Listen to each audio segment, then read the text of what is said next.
Hello and welcome to our presentation, King Without a Country, Scott Joplin, the King of Ragtime. Thank you for joining us at the San Francisco Public Library tonight. My name is Sam Genovese, and I will start with a land acknowledgement. The San Francisco Public Library acknowledges that we occupy the unceded ancestral homeland of the Ramaytush Ohlone peoples. We benefit from living and working on their traditional land. As uninvited guests, we affirm their sovereign rights as First Peoples, and we wish to pay our respects to the ancestors, elders, and relatives of the Ramaytush community. Well, you're in for a treat tonight. Tonight you will hear from a leader in historic and contemporary music, Nicole V. Gagné, who lives right here in San Francisco. How about that? Nicole is the co-author of Soundpieces, Interviews with American Composers, Volume 1 and 2. She is also the author of Sonic Transports, New Frontiers in Our Music, and the Historical Dictionary of Modern and Contemporary Classical Music, which you can read upstairs right here in the library. Nicole is also the author of the recently published book, Film Dreams, an imaginative collection of short fiction starring actual players from the silver screen. She has written about music for numerous publications and has also lectured at Sarah Lawrence College, the University of Pittsburgh, and the California Institute of the Arts.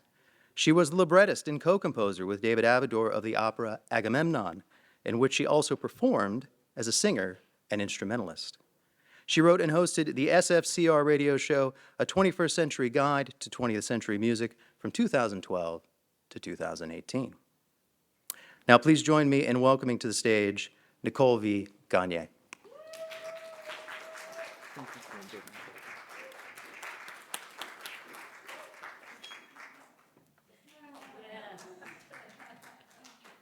Thank you, friends. And first of all, thank you to Sam, to Kenny, to Mike, to all the wonderful people at SFPL for inviting me to come out here and speak today. It's my pleasure to be here and speak to you about the life and music of Scott Joplin. For the next hour or so, I'll be discussing this man and sharing with you some of his finest works. In his lifetime, he was known as the King of Ragtime, and he was. But today, I'd like to do I sound fine, folks? Can you all hear me? Okay, good. Today, I'd like to speak of him as I think he would most want to be remembered as one of America's greatest composers. Biographical data is sketchy, especially for Joplin's early life. He was born probably in 1868 in northern Texas, probably near Linden. He relocated with his family to Texarkana in the early 1870s. His father was a former slave who worked originally from North Carolina, and he worked for the railroad in Texarkana when Scott was young. Scott's mother was freeborn from Kentucky, and both parents were musical, the father playing the violin and the mother playing the banjo and singing. And Scott showed musical talent from an early age. His mother worked as a domestic in a home with a piano, and she got permission to bring young Scott with her and let him play the piano as she cleaned. Scott's gifts became known to a German-born music teacher who was then living in Texarkana named Julius Weiss, and he gave Scott lessons for free and exposed him to certain classical composers. Eventually, his mother was able to buy a piano, and Scott would play at church socials and school functions. By age 16, he formed a vocal quartet that performed in the region. Scott was also teaching guitar and mandolin by then. And throughout these years, he was busy absorbing all the various musical activities around him: hymns, plantation songs, work songs, spirituals, hollers, waltzes, marches, and popular dances such as two-steps and cakewalks.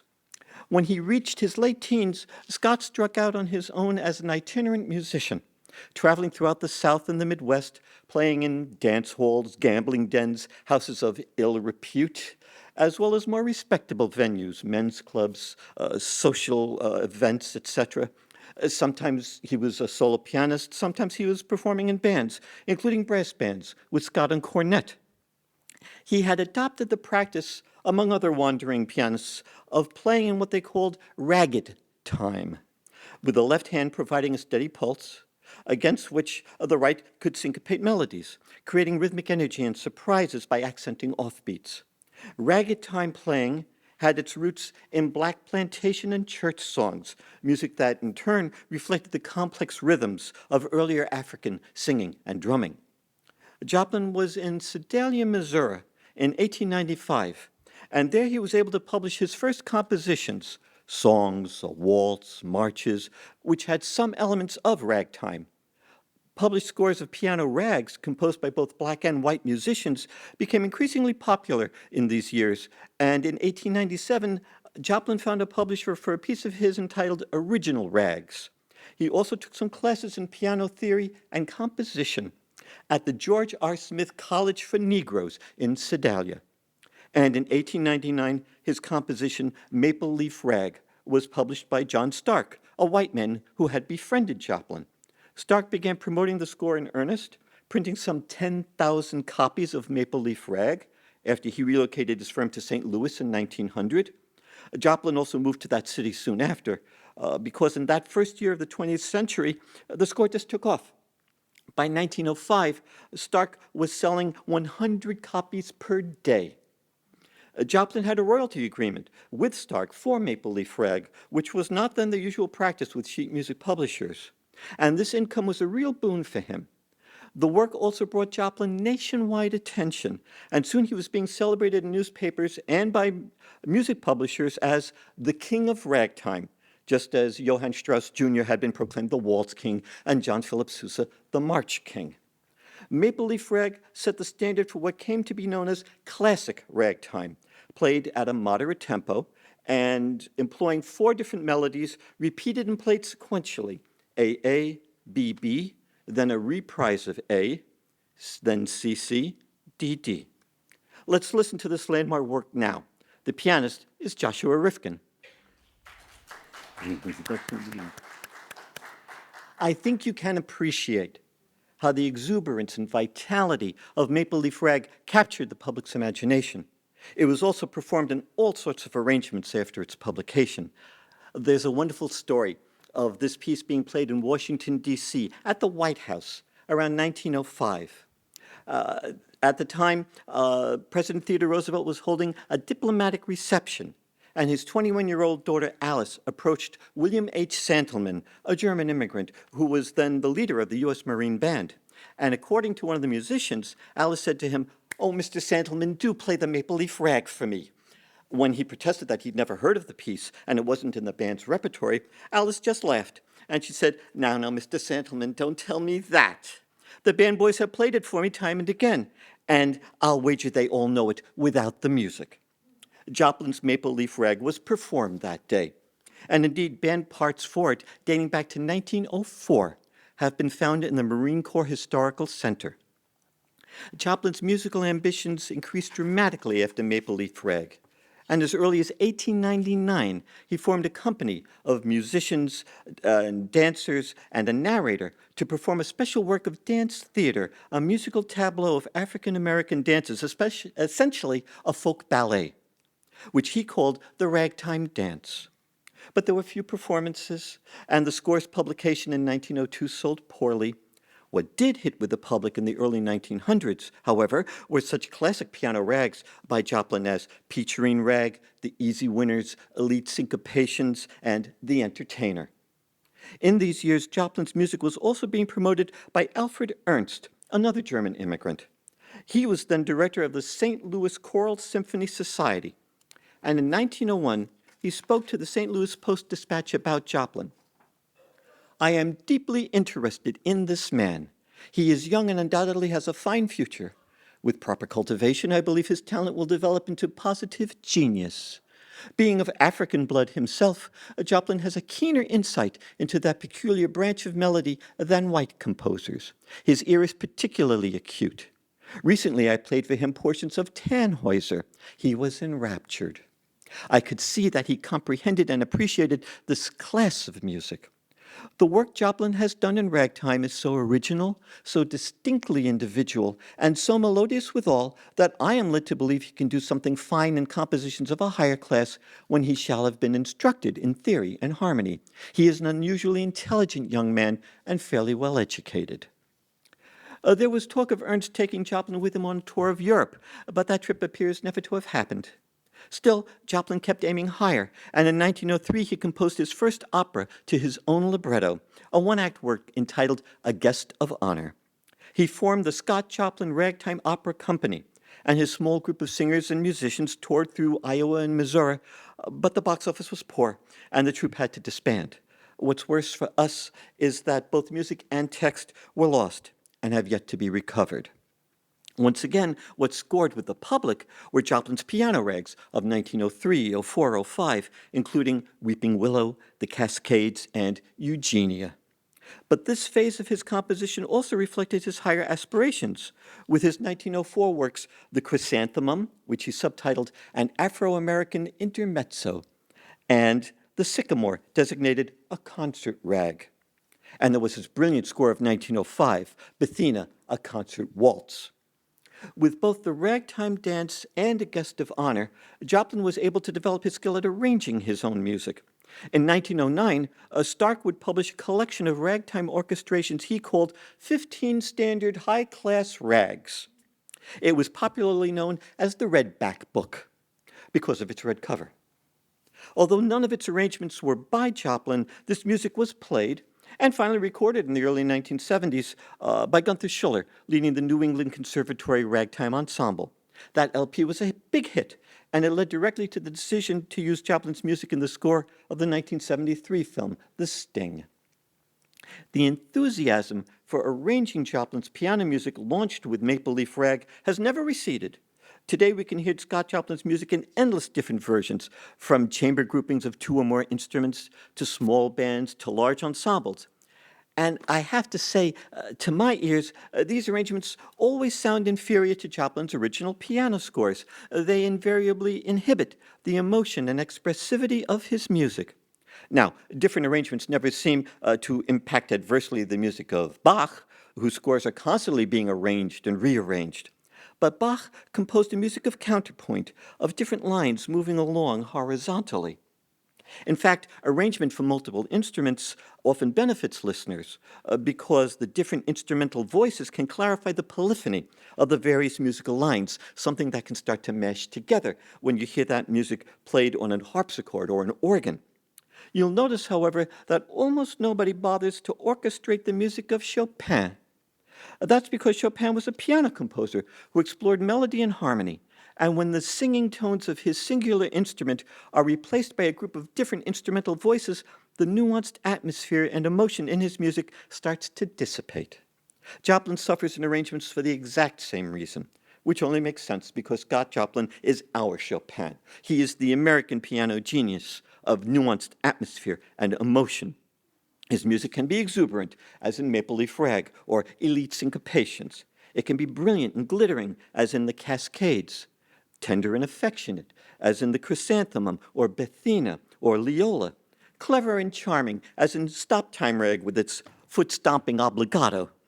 Joplin can be nostalgic, as in the evocative strains of The Entertainer. He can be stately and dignified, as in Country Club. He can be coy and playful, as in Ragtime Dance, a piece he distilled from his dance suite. His music can be forward-looking, as in the advanced harmonic language of euphonic sounds, which he subtitled A Syncopated Novelty. He can also be programmatic.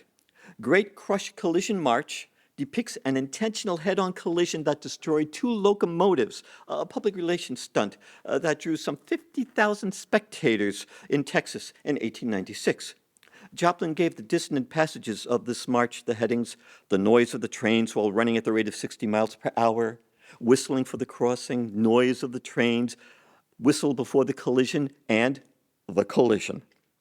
His Wall Street Rag is another example, with Joplin evoking the Panic of 1907, each of the 4 strains having its own descriptive heading.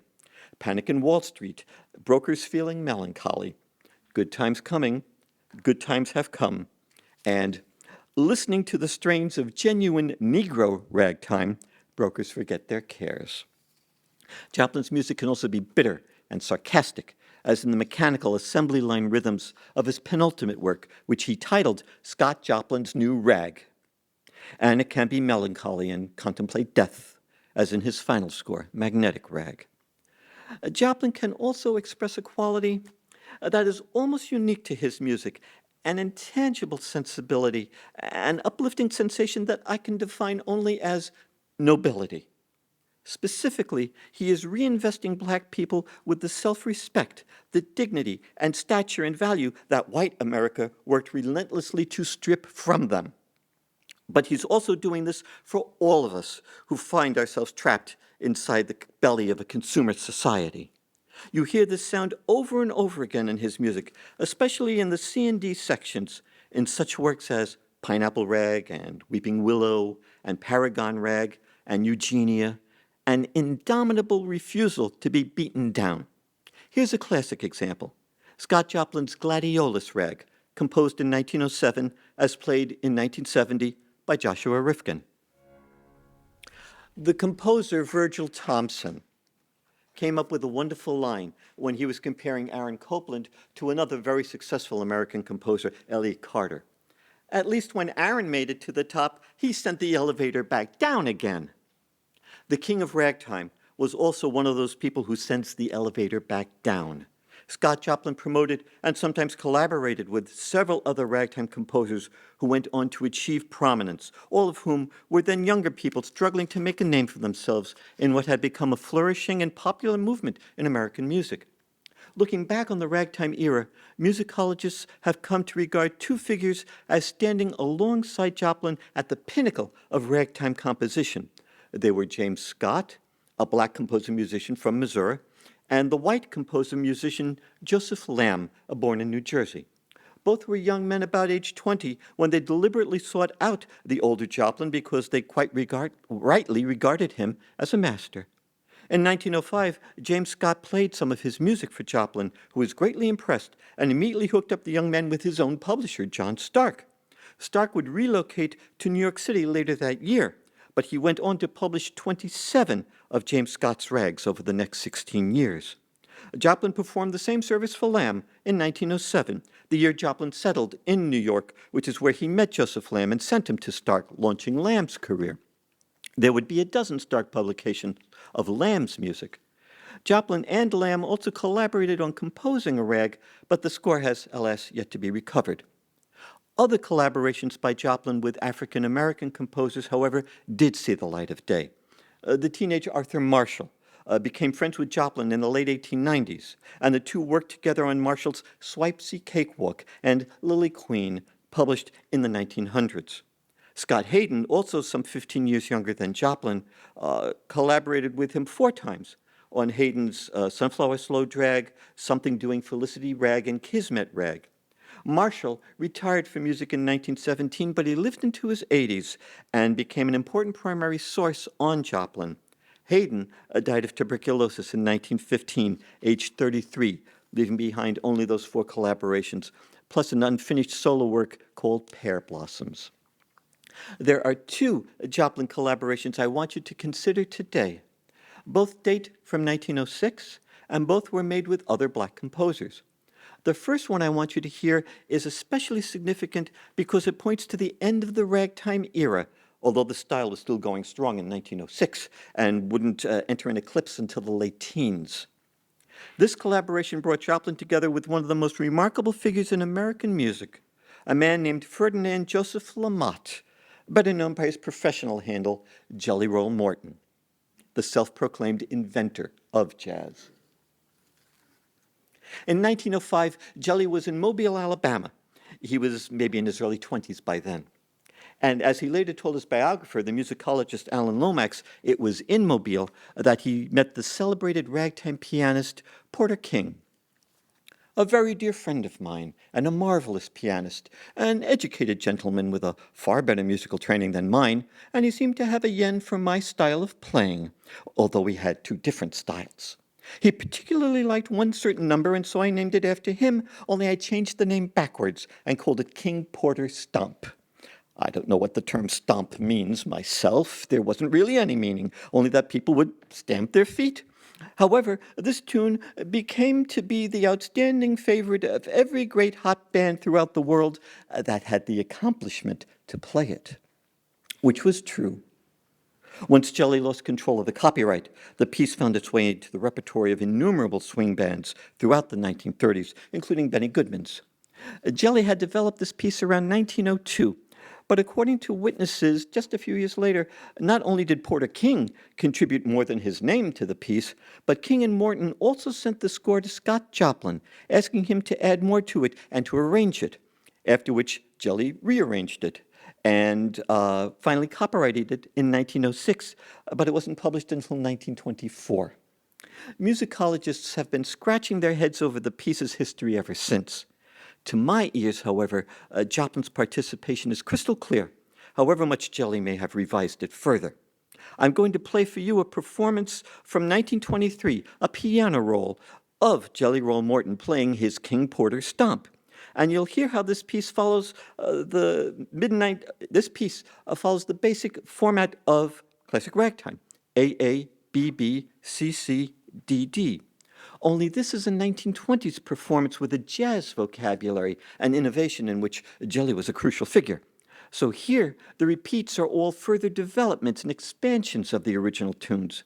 Jelly also included an opening introduction, and he replaced the third A with a short bridge between the second B and the first C. He even added an E strain.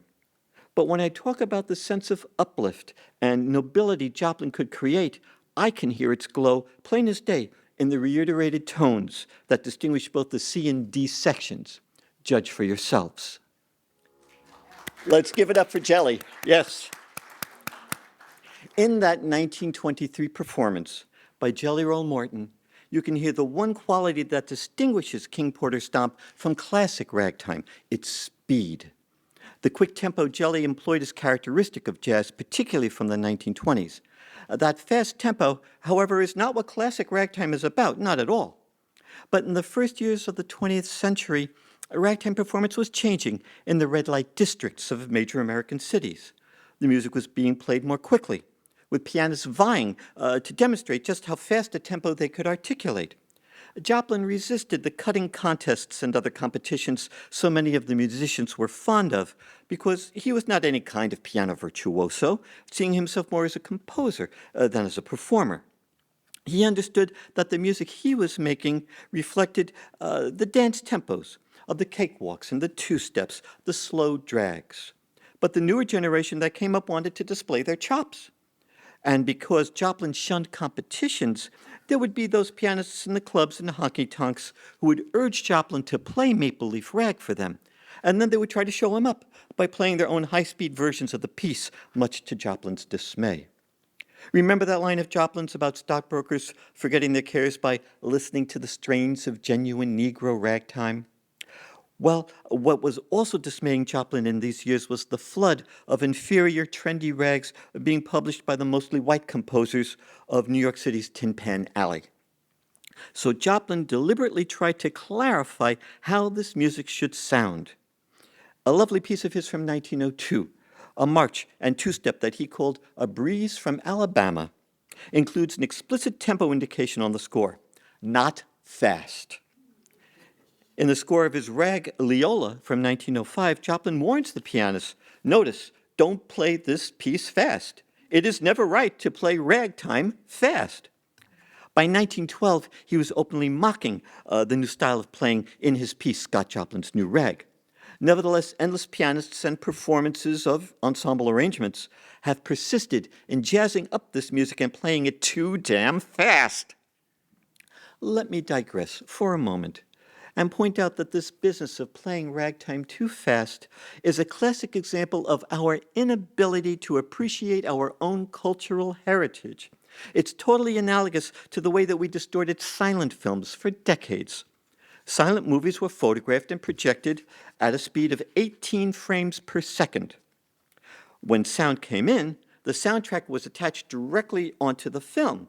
But for it to synchronize properly, the film had to be photographed and then projected at 24 frames per second.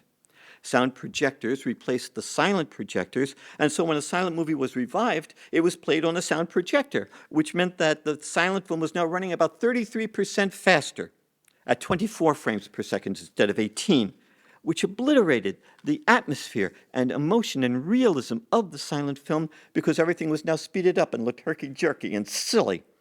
And that became the cliche of what silent movies were like. Today, it's another story, now that virtually everything is being seen digitally, and these films are again being appreciated for what they actually are. A similar insensitivity has plagued a lot of ragtime playing. That's why I'm relying on Joshua Rifkin's performances for today's discussion, because he played Joplin the same way he'd play Bach, by going to the score and following the composer's instructions and playing the music as it was written down without showing off or tricking it up. And the 1970s recordings by Rifkin for the None Such label were decisive in launching the rediscovery of Joplin's artistry. I said I was going to play for you a second Joplin collaboration, and it is no accident that the composer he worked with was atypical among the St. Louis ragtimers of the 1900s, because this person stuck to the older, slower tempi and emphasized the legato singing line over the quick staccato attacks that were then in vogue. But despite this individual's contrariness, his gifts were so profound and original, and he was such a virtuoso at the keyboard, invariably winning whatever competitions he entered, that he was universally admired by his peers. I'm referring to a young black composer-musician born in St. Louis in 1881 named Louis Chauvin. And that name has become legend because of the stories of his prodigious talent, and because today we have virtually none of his music. Chauvin could neither read nor write a score. He did everything by ear. All that remains of his art are the music he provided for two songs that were published in the 1900s and this one collaboration with Scott Joplin. The musician Sam Patterson, who was Chauvin's good friend from boyhood, recalled decades later, he had lots of original tunes of his own, never had names for them. He would sit right down and compose a number with 3 or 4 strains. By tomorrow it's gone and he's composing another. You can talk about harmony. No one could mistake those chords. Chauve was so far ahead with his modern stuff, he would be up to date now. As a boy, I thought I was some peanuts, but I knew then I would not be the artist Chauve was. I had lessons, and he taught himself. When he was 13, you never heard anything like him. When he would first sit down, he always played the same Sousa march to limber up his fingers. But it was his own arrangement, with double-time contrary motion and octaves, like trombones and trumpets all up and down the keyboard. And Chauve had so many tricks, my God, that boy. By the late 1890s, Scott Joplin had become very deliberate about not falling into the life of the tenderloins and red-light districts from which ragtime had emerged, the brothels, gin joints, dance halls, gambling parlors, and yes, opium dens. The sporting life was irresistible to Chauvin, however, and with his enormous musicianship, he could make money very easily. He squandered it easily, too. But he was young and slight in stature, and he simply couldn't withstand the physical toll of such a life. By 1908, at age 27, he was dead. But in 1906, Joplin was in Chicago when Chauvin and Patterson were there as well, and Chauvin played for Joplin 2 ragtime themes he had been working on. Joplin was greatly impressed and started developing 2 more themes to accompany them, the C and D sections to Chauvin's A and B. Joplin completed the work, scored it, and got Stark to publish it in 1907 under the title Heliotrope Bouquet. And it is one of the most achingly beautiful compositions in the ragtime literature. Here's how Rifkin plays it. Louis Chauvin and Scott Joplin. In Joplin's C strain for Heliotrope Bouquet, he reprised both the harmonic cadence of Chauvin's A strain as well as some of its rhythmic qualities of the habanera, which Chauvin was employing. The habanera is a Latin American take on a European dance form. It arose in Cuba, the word referring to someone or something from La Habana, Havana. And in Cuba, the habanera incorporated African rhythmic qualities. And all of this multicultural stew, of course, overlaps the South American tango. This quality of rhythm can be heard in some of Joplin's Wall Street Rag of 1909, but in 09, he also dove headlong into this realm, composing a work he entitled Solace, and subtitled A Mexican Serenade. And Solace is one of Joplin's masterpieces, a ragtime tango of heartbreaking emotion and nostalgia, especially in its B and C strains. Rifkin gives a remarkably nuanced and impassioned performance of this piece in which time almost seems to stop in the C strain, especially in the repeat, as though the heart was too full and required silence to express itself. Joplin had shown how ragtime, far from being a passing fad in popular music, was in fact a universal sound, a master key that could unlock an array of musical genres, songs, folk dances, waltzes, marches, tangos, and yes, opera. He began sketching out a 3-act opera as early as 1907. And by 1909, Joplin was playing for select individuals excerpts of a score he called Treemonisha. The press had gotten wind of it, insisting, "I heard the overture. It is great as anything written by Mr. Wagner or Gounod or any of the old masters. It is the original Scott Joplin Negro music, nothing like it ever written in the United States." Joplin was very deliberate about composing a work that, for all its uniqueness, was nevertheless part of the operatic tradition, and he used ragtime to punctuate the action rather than write an entire opera in syncopation. Ragtime serves as his way of delineating racial character among the blacks in his cast.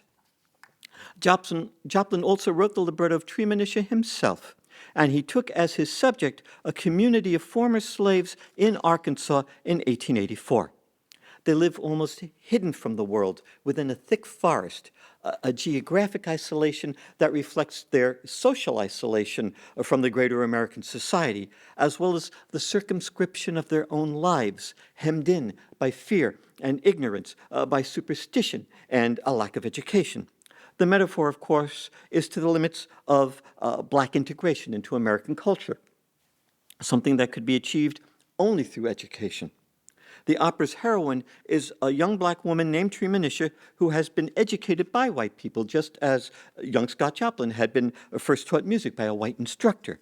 And through her example, the African Americans in her community are able to overcome the superstitious fears that cause them to be controlled and exploited by others. It's very telling that in Treemonisha, spiritual faith and moral values are highly important and are upheld by the heroine, but organized religion is not. If anything, the church is another face of the same superstitious beliefs that hold them back. Joplin's opera includes a character he called Parson All Talk, who is indeed all talk, bromides and platitudes, while offering no genuine leadership for his people. Here Joplin is evening the score with black Christianity, the churches that throughout his lifetime had looked down not just on ragtime, the monster that had emerged from the sinful red light districts, but on all dancing, all theater. Those forms of expression had been sweepingly rejected, not just by the black churches, but all the black institutions that sought respectability and assumed leadership, such as the Methodist-run Smith College, where Joplin had studied. They specifically forbade dance and theater for their students. It is the heroine Treemonisha, her spirit and her vision operating outside the church, who confronts the dangers of the criminal elements that undermine her fellow blacks, and she becomes a leader who advances her people. Joplin completed Treemonisha in 1910, but was unable to find a publisher. No one would touch a 230-page opera.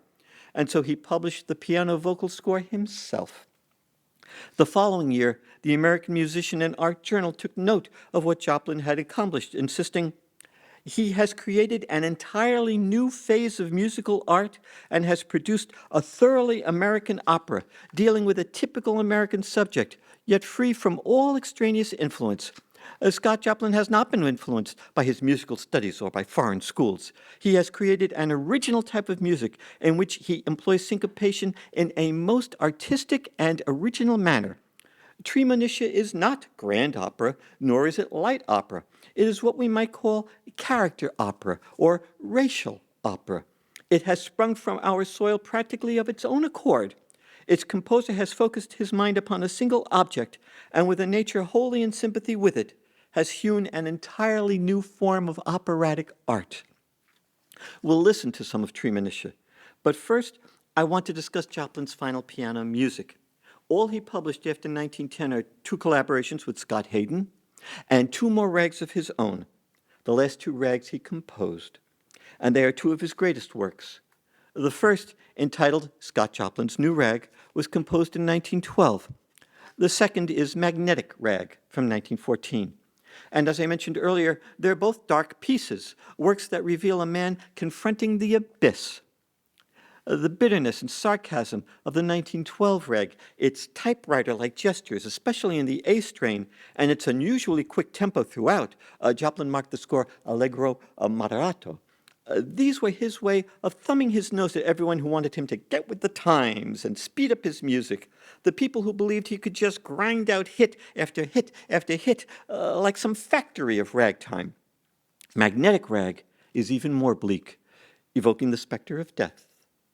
Almost everything about Magnetic Rag is unique in Joplin's output, starting with the French subtitle he gave the piece, Syncopation Classique. As in Scott Joplin's New Rag, he again designates the tempo in Italian terminology, indicating his sense of himself as a classical composer. Only here the tempo is slower than that of the previous work. Allegretto ma non troppo. A little fast, but not too much. The time signature is 4/4 instead of the conventional 2/4 of ragtime music. This is also his only rag in which he employs harmonies in two minor keys, with the A, B, and C strains in the key signature of G minor and the D strain modulating to B flat minor. That opening A strain has a jaunty, traveling sensation, but the stroll quickly becomes a trip through a cemetery in the macabre B section. The C strain reignites some of the passion of the opening A section, but its rhythmic device of two 30-second notes followed by a quarter or a half note keeps sinking in register.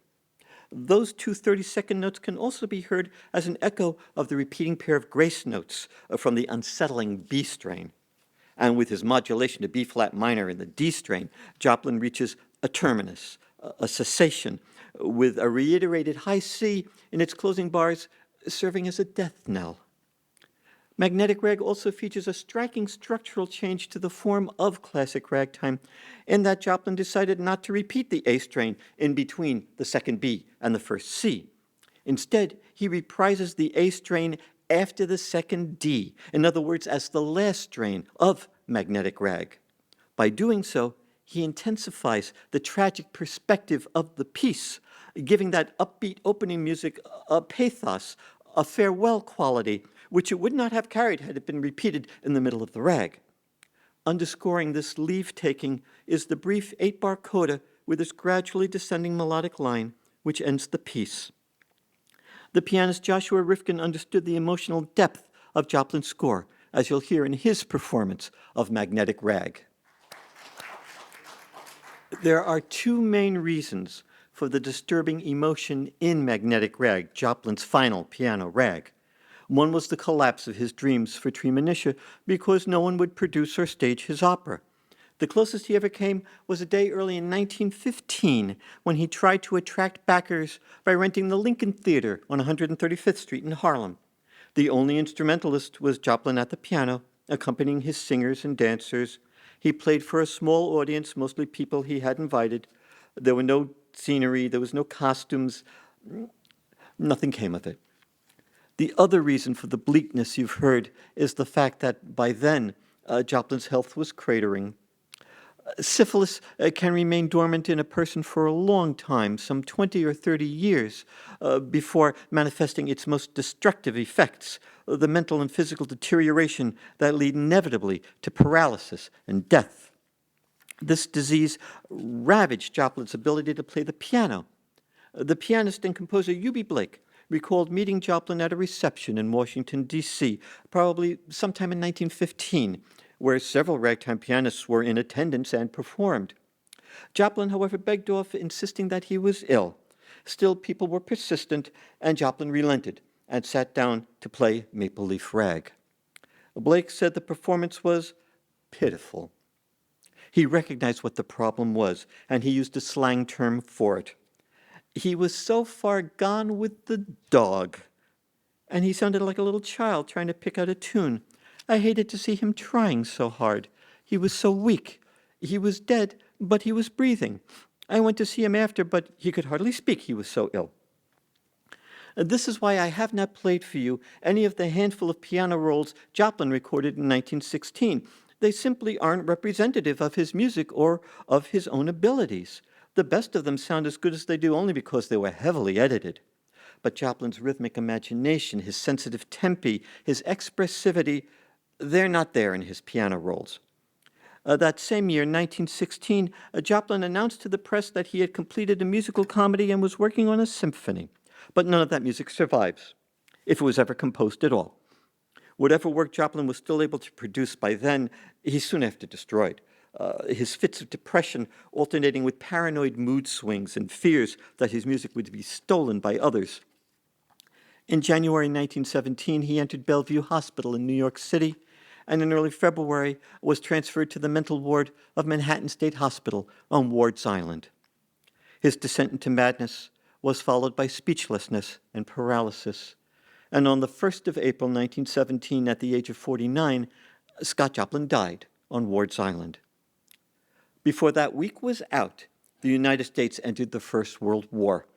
19 months later, the war would end with over 53,000 American dead. By then, the vogue for ragtime music had reached an end. A small coterie of enthusiasts, however, kept the flame alive until the 1970s, when the Great Ragtime Revival began. That movement was launched, as I discussed earlier, by Joshua Rifkin's None Such Recordings. Another crucial figure was the composer, conductor, historian, and educator Gunther Schuller.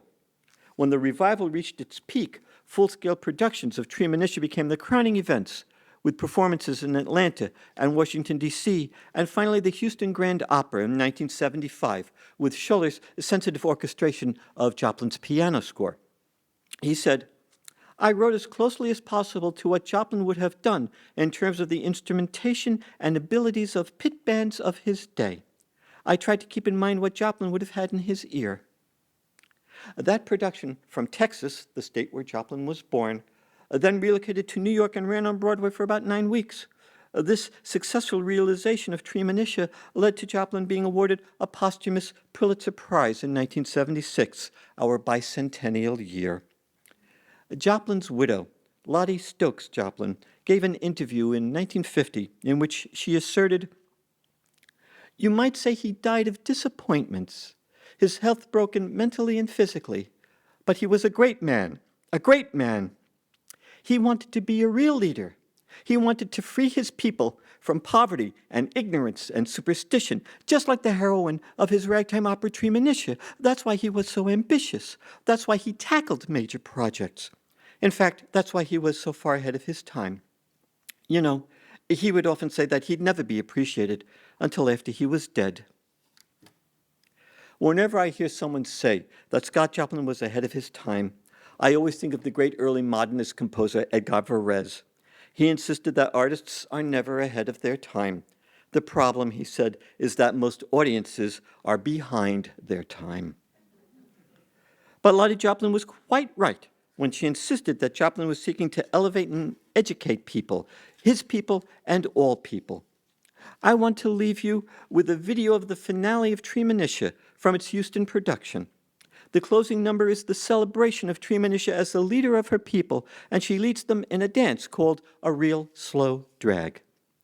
This is Joplin's final attempt to educate his audience, so people would not be taken in by the high-speed distortions of ragtime, which had been promoted by Tin Pan Alley. So they would understand that the essence of this music is in the stateliness of its tempo. That's where the power, the emotional depth, the dignity, the nobility of the music resides. Slow is the last word sung in the opera, with the entire company singing, "Dance slowly, prance slowly, while you hear that pretty rag. Dance slowly, prance slowly, now you do the real slow drag. Walk slowly, talk lowly, listen to that rag. Hop and skip, now do that slow drag, slow." Thank you, friends. We have just a couple of minutes for maybe one or two, maybe three questions, if anybody has a question. Still have a moment for a question or two, if Just, there are any. Pop your hand up. And please, In the film, starring Billy Dee I took a look at that recently, and Williams is quite wonderful. He's an excellent actor, and there's some surprises in it, but very little of it actually is Scott Joplin's life. It has been so heavily fabricated and reinvented. They make Louis Chauvin his constant companion on and off throughout all of these years, which was not the case at all. And it also it emphasizes the tragic aspect of Joplin in his last years, perhaps overly so. It becomes a very downbeat story towards the end. And the triumph of Scott Joplin is in the survival and the success of his music, which you do not get a sense of. They have to tell you that at the end, that later on his music got even popular, it was for the Sting and all of this kind of thing. But it does not give you that emotional sense of uplift and connectivity that is there. But anything that brings his music to a wider audience and gets them involved in his own character and personality is well worth seeing. So I would recommend it to folks, certainly, yes. Do you have time for one more, Sam, dear? Anybody else? Thank you for coming out. Oh,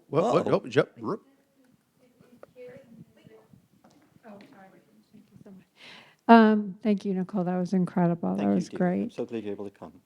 Of course. Did he have children, and what happened to the estate? He was already infected with syphilis by the time of his first marriage. And so there was actually a child who died very young. And then the two marriages that followed, one was very brief because his young bride took ill almost immediately afterwards and passed away. And with Lottie, there were no children, no. So it ended with him. All right. Thank you, everyone, for coming you, out. Sam, Please dear. mark your calendars, March 6th. Nicole will return March 6th to speak about the music of Sun Ra on March 6th. Thank you, That's Nicole. going to be fun. Please come for that.